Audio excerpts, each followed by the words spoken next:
Okay, great. So, folks, we're in the control room. In about a month's time, the entire operation of the plant is going to take place from here.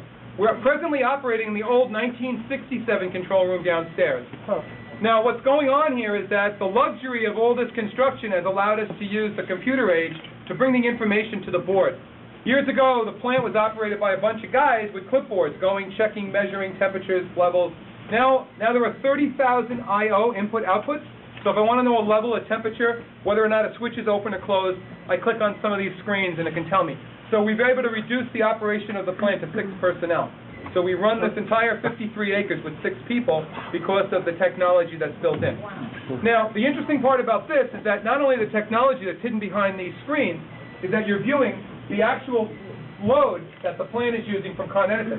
So the very, very top section is Con Edison. We're such a large entity, when we turn on a piece of equipment, we have to call the district operator on the west side of Manhattan and tell him that we're turning on a large piece of equipment, especially during the summertime when all of the utility is at its fine point where we're really straining to keep everybody's air conditioning going on. We have the capacity to go offline if we have to in both an emergency and if it's critical to the department. This board over here, to everyone's left, or behind the folks standing there, is how we generate our own power using fuel oil that's stored in the ground, and we can run for 2 complete days without having any fuel. So in the event of an outage like we had in August of 2003, we were able to run 27 hours on our own inertia, our own power, and kept the flow of sewage going completely processed. We didn't lose a drop. So this is a pretty impressive control room. Now let me just give you one little factoid. The city is a consumer of power like unbelievable. You don't realize it, right? The largest consumers of power in New York City are the 1,400 schools that educate our children. They're the biggest consumer. The second biggest consumer is the New York City Transit Authority, where the subway system for the most part. And the third consumers are us. The 14 treatment plants are the third largest consumers of power. So we take power very seriously, running the facility as green as we can, being as efficient as we can. It's important that we have this technology that helps us monitor and use the power efficiently. Anybody have a question?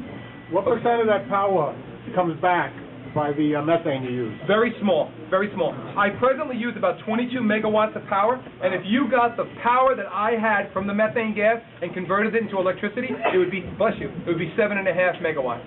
So I could generate 7.5 megawatts, but I intend on use that fuel to run the boilers that I'm going to show you next, to make the hot water, that keeps the buildings warm, and to process the digester heat that makes the gas. But we're not here to make gas. We're here to make stable sludge so it can go back into the environment and not harm any of us. That's our primary goal. I have a question. Why do they centrifuge all the way to a different place instead of on site here? We didn't have any room left. We sited as best we could, and we took over property. We went from 32 acres to 53 acres. We took all the available land that was. We didn't want to displace any businesses or homes. Yes, sir. For contrast, just wondering, are we going to be able to see the other control room? No. It looks like your old school, high school hallway. It's nothing to look at. There were no computers. It was a couple of bench boards to operate. It's minor, really. Yes. Is the work that you do here almost identical to what they do with, let's say, the Harlem plant? All 14 plants in the city and most plants across the country and the world operate the same way. The premises are the same. The processes are very similar. There's very little difference, and it's a very simple process. Despite the fact that you think I'm this real wizard of a guy, it's very easy to run this facility. Okay? You didn't think I was a wizard? All right. There's always one, folks. All right. Please, again, the switches are all live. Stay away from them. We're going to go down the stairs, and we'll go to step 2.